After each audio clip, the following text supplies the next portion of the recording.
So mga kapatid, kayo nanonood pa rin ang latest. At syempre, kasama ko pa rin ang nag-iisang Asia's Nightingale, Miss Lani Misalucha. Ayan. Ito na, nasabi ko kanina, medyo iintrigahin. Bibitinin ko muna doon sa medyo iintrigahin. Ito, so Amerika, nandito ka, nagpasko at magbabagong taon. Pero babalik ka pa ba sa Amerika?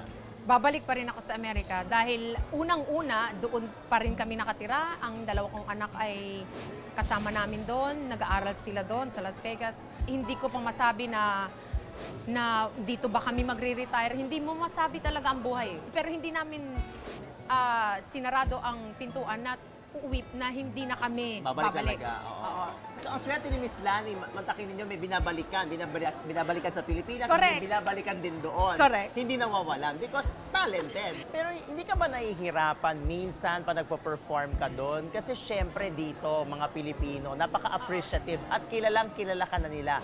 Paglabas mo pa lang ng stage, palakpakan na. Binabanggit pa lang ang pangalan ni Lani Misalucha, pumapalakpak na. Doon, syempre, hindi naman lahat kilala ka, lalo na kung foreign. Correct. Diba? O kaya word of mouth lang, may Correct. magaling na artist dito, puntahan natin. But still, kailangan mo ma-prove sa kanila na, oo, magaling ako at may entertain ko kayo.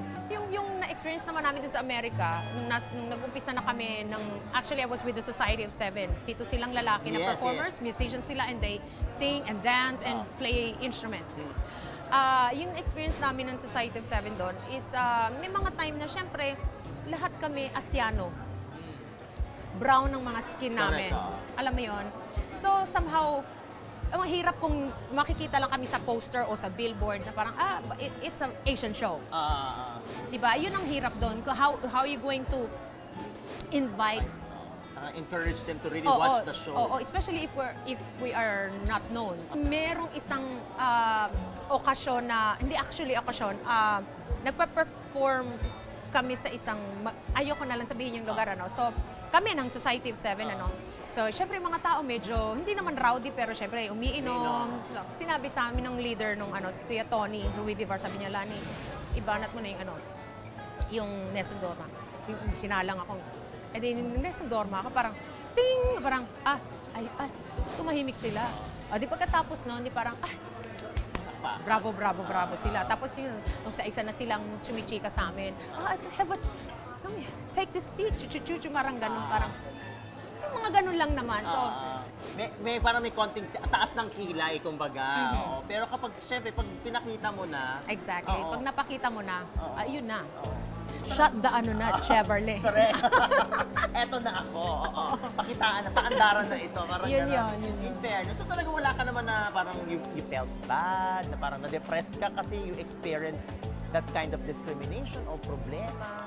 Alam naman natin na matagal nang nangyayari naman yan kahit sa anong lugar eh. Hindi Basta lang dayo ka. Basta dayo ka. Alam mo yun, hindi ka naman easily or instantly going to be accepted.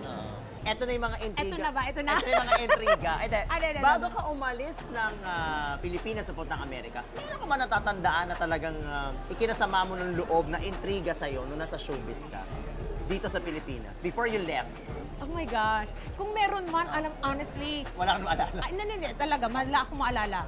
Eto na siguro, lagi lang kayong pinag-compare o pinaglalaban ni Regine Velasquez. Oo nga ni eh. Miss Regine Velasquez. Pero alam naman natin na magkaibigan kayo. Giniguest mo siya sa show mo. Correct. Giniguest ka niya sa show niya. Correct. Eto lang recent na Silver Concert, ikaw ang isa sa mga guest niya. oo. At talagang nagpakita ka ng suporta sa kanya.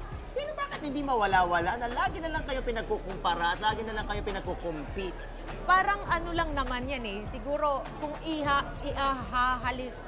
Ahalin tulad. ahalin tulad ko sa ibang bagay. Let's say, you want Pepsi, I want Coke. Ganun.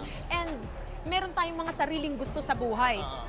And we would always defend the ones that we like.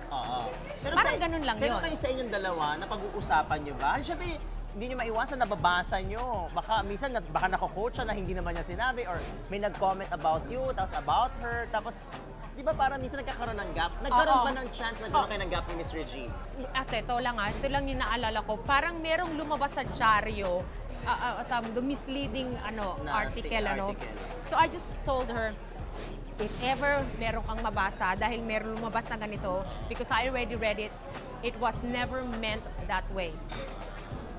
Parang I just gave her a heads up. Correct, correct. Tsaka gano'n talaga magkaibigan. Oo. At saka ang hirap. Laging pinagbabangga. Laging pinagbabangga. And people are always expecting and waiting for that moment wherein they would see something that would be a dynamite on stage na inaantay talaga nila yung Sasabog na. exactly na inaantay nila yun na magsasabong tong dalawang to. Correct. Sino ba mawawala sa tono? Oo, sino ang mawawala hininga? Oh, exactly. Sino ang makakapag-hit ng higher Higher note? note, Who oo. would be, alam yung mga ganon. Hindi mo maiiwasan yun sa show business. Banggaan. Ako, eto na. Kinakabahan ako sa Banggaan? banggaan. Oo. Regine, wala. Mga intriga noon, wala. Pero eto, dito nagsalita ka talaga rito. Oo. Siyempre, may babanggatin akong pangalan. Jobert Sucaldito. Ayan na. Ano ba talaga ang naging problema? Kasi di ba parang in-invite ka sa isang show para sa kanyang talent, ganyan. Tapos parang ikaw ang nabaliktad. Parang yun ang natatandaan kong statement mo before. Oo. So, ano ba ang nangyari sa inyo? Hindi ko Galit, Naku, ayun. galit ka ba kay Jobert? Hindi. Nagkakapag-usap na ba kayo? Hindi. Hindi. I tried to talk to him but sabi ko nga, hindi, plansyahin na natin to. Kung mapaplansya ngayon, plansyahin na. Agad-agad. Agad-agad. Sa totoo lang, kung ayoko ng... kasi pag dumating pa sa kanya to, ay, ayan na naman. Nice. Ayan na naman. Gano'n na naman ang gano'n. So, Pero are you willing to talk? Or, why not? Kasi ang hirap nga ng text. Ibang emosyon.